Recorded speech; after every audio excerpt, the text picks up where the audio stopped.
Saat hendak keluar, seorang pria menyadari game komputernya yang sudah mati kini berjalan sendiri. Ngerinya, karakter game itu membantai pemain lain secara otomatis. Nick mengira komputernya kena virus, tapi telepon temannya menyadarkan bahwa situasinya jauh lebih rumit.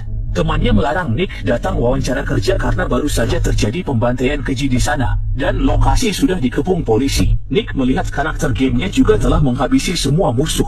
Sadar akan kebetulan ini, Nick merinding. Ia segera melakukan panggilan video dan menemukan lokasi pembantaian mirip adegan di game. Penasaran, ia mengarahkan karakternya ke arah. Dia melambai ke layar, dan tak disangka, karakter game itu balas melambai. Nick merasa ada yang aneh. Mungkinkah dunia game terhubung ke dunia nyata? Setelah tenang, Nick bertanya pada temannya apa ada kru film di sana. Namun, karakter game itu menggeleng, seolah mendengar ucapan Nick. Nick sadar karakter itu mungkin ada di dekat temannya.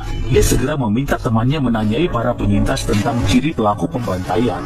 Mendengar penyintas bilang pelaku membawa golok dan bercelana kuning, Nick sadar pelakunya adalah karakter game. Artinya dunia game menembus ke dunia nyata. Jack segera memberitahu sahabatnya soal keanehan ini dan menyuruhnya mencari orang bercelana kuning. Namun, sahabatnya tidak percaya dan mengira Jack kecanduan game. Saat itu, polisi datang menyuruh sahabatnya pergi dari lokasi. Melihat itu, Jack buru-buru memanggil sang polisi.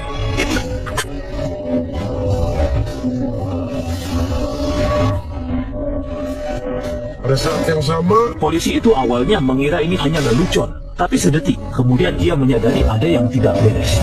tahu hal ini dari penyintas. Tapi polisi mengatakan bahwa sebenarnya tidak ada penyintas. Tak percaya, Fa menoleh dan melihat ambulans yang seperti hantu tadi tiba-tiba menghilang. Sebelum Fa paham, ia sudah jadi tersangka dan hendak dibawa ke kantor polisi untuk diinterogasi. Jack cemas, tak sadar tampilan permainan telah berubah diam-diam. Pada saat yang sama, di dunia nyata, tiba-tiba muncul sebuah mobil kecil yang melaju agresif tepat di belakang polisi. Jack baru menyadari bahwa permainan tersebut tersinkron dengan realita dan ia merasa terancam. Ia mencoba mengendalikan permainan secara manual, tapi tetap tak ada reaksi. Kedua mobil lalu terlibat aksi kejar-kejaran seru sampai akhirnya mobil polisi menabrak tiang. Sekelompok pria bersenjata kemudian turun dari mobil, memecahkan kaca, dan menculik Fa di siang bolong. Singkat cerita, Fa dipukul pingsan perampok dan dibawa ke gudang. Saat sadar, tubuhnya terikat pada alat siksa berpaku tajam. Si misterius mengajak Jack main game PK. Jika Jack menang, Fa bebas. Jika kalah, Fa tewas. Jack ingin keluar, tapi komputernya tak merespons. Saat karakter Jack terluka, alat siksa Fa mulai menekan. Demi mencegah tragedi, Jack pun terpaksa melawan musuhnya dalam PK. Karena ini soal nyawa, Jack yang veteran pun bisa salah. Tiap Jack terluka, alat siksa Fa makin menekan. Untungnya Jack segera tenang dan berhasil membalikan keadaan. Tapi di saat krusial, layar terkunci. Si misterius merasa ini kurang seru, lalu menambah kuis. Jika Jack menjawab benar, ia menang. Jack ditanya berapa banyak uang yang ia pinjam dari Fa. Menghadapi pertanyaan menjebak ini, Jack lupa jumlah pastinya. Karena waktu hampir habis, ia terpaksa asal memasukkan angka. Namun muncul notifikasi salah. Teman masa kecilnya pun tewas tertusuk paku. Melihat temannya mati di depannya, Jack sangat terpukul. Dengan marah, ia hendak membuang komputer itu. Namun, tiba-tiba muncul kalimat di layar. Orang misterius itu menyatakan permainan masih berlanjut. Jika Jack merusak komputer, orang tuanya jadi sasaran. Melihat hitungan mundur di layar, Jack sadar lawan menyasar orang tuanya. Ia sempat menelepon polisi, tapi operator menganggapnya main-main, lalu menutup telepon. Sementara itu, orang tua Jack tak sadar bahaya mendekat. Di sisi lain, isi permainan berubah. Jack buru-buru menelepon ayahnya, namun ayahnya tak percaya omong kosongnya. Jack mencoba bicara pada ibunya, tapi ayahnya yang marah langsung merebut telepon itu. Canggung, ia pergi menenangkan diri, tak sadar pria misterius itu membuntutinya. Jack yang melihat ini lewat game segera menelepon resepsionis, melaporkan orang tuanya terancam. Ia meminta mereka mengecek pria bercelana kuning di sana. Meski curiga, resepsionis tetap memberitahu orang tuanya. Sang ayah yang marah menelepon balik dan memaki, karena pria itu ternyata sahabatnya sendiri. Entah apa hasilnya, diamlah. Mendengar itu, Leige bingung dan segera mengecek tampilan game. Saat waktu menipis, para perampok berkendara ke restoran. Melihat mobil itu, Leige berlari ke pintu, tapi kunci rapat membuatnya tak berdaya. cemas menunggu kabar orang tuanya. Dia ingat panggilan kurir pagi tadi. Semua bermula dari CD game itu. Dia menelepon untuk bertanya, tapi kurir tidak tahu apa-apa. Leige pun minta tolong kurir menyelamatkan orang tuanya. Agar dipercaya, dia mengirim foto kematian Awe. Awalnya menolak, kurir baru setuju setelah Leige mentransfer semua tabungannya. Kurir hanya berjanji lapor polisi, dan Leige merasa itu cukup. Namun tiba-tiba dia merasa aneh, karena dia belum memberitahu lokasi orang tuanya. Dia minta penjelasan bagaimana mereka tahu, tapi telepon diputus. Perampok tiba di restoran. Dia menelepon resepsionis, tapi terdengar tembakan lalu sinyal hilang. Orang tuanya diikat, si misterius muncul menyalakan kamera untuk main game lagi. Leher orang tuanya dirantai, yang ditunjuk jarum akan digantung. Leige harus memilih korban. Game dimulai. Ayahnya terpilih dan terangkat. Leige panik memutar jarum ke arah lain, tapi justru ibunya yang tergantung. Dia terus memutar jarum itu. Pilihannya selalu memakan korban. Dia terus memutar jarum, mencari celah. Tapi ini bukan soal menang kalah biasa. Keduanya terancam bahaya. Karena tertekan, dia membanting komputernya. Namun permainan memberi syarat. Dia harus mengungkap rahasia bersalahnya pada orang tua agar keduanya selamat. Rantai pun berputar. Leige mengaku saat nenek wafat, dia diminta menjaganya. Tapi dia berbohong demi main game. Saat itu nenek kena serangan jantung dan tak tertolong. Pengakuan ini akhirnya meloloskannya. Orang tuanya pun dibebaskan, namun mereka tak lagi bisa mendengar maafnya karena rahasia ini terlambat terungkap. Namun sebelum Leige pulih dari sedihnya, permainan pun berubah lagi. Lalu, hitungan mundur 30 menit dimulai lagi. Ana sudah di kantor, tak sadar diikutin pria bercelana kuning. Leige sadar Ana target berikutnya, tapi Ana yang marah enggan mengangkat teleponnya.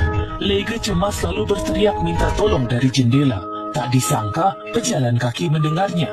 Kali ini Leige lebih cerdas, ia tak bahas soal game pembunuh, hanya teriak terkunci di rumah. Namun pejalan kaki itu dingin menjawab, ia tinggal panggil pemadam kebakaran saja.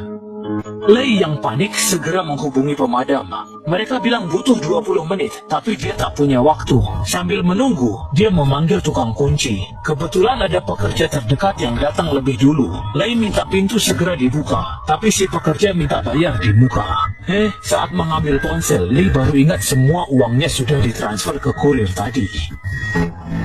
Lei mengaku tak punya uang dan minta kunci dibuka, tapi si pekerja langsung pergi. Lei pun kehilangan kesempatan bebas. Saat terlihat Ana masih di kantor, Lei sadar tak bisa menunggu. Dia segera mencari nomor kantor Ana di internet dan berhasil menghubunginya. Tanpa sempat menjelaskan, Lei cemas memperingatkan Ana ada bahaya dan memintanya segera pulang. Meski bingung, Ana menurut dan keluar kantor. Namun, Lei terkejut melihat orang misterius di bawah naik ke taksi, disusul Ana yang naik ke taksi yang sama. Lei pun segera menelepon lagi.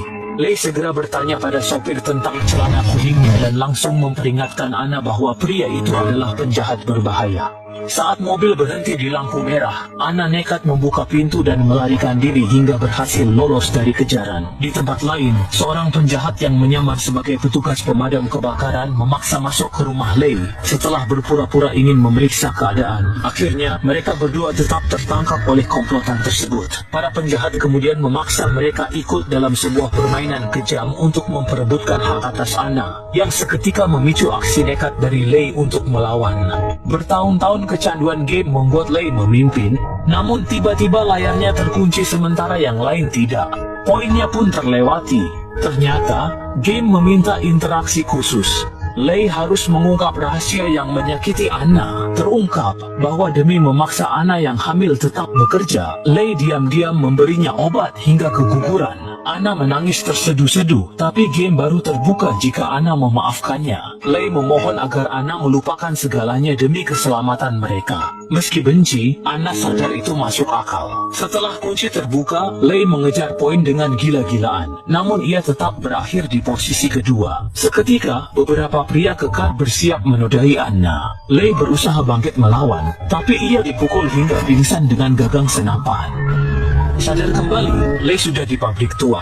Ia bertemu sosok misterius bercelana kuning itu. Tapi Lei menyadari, ia tak kenal pria tua di depannya.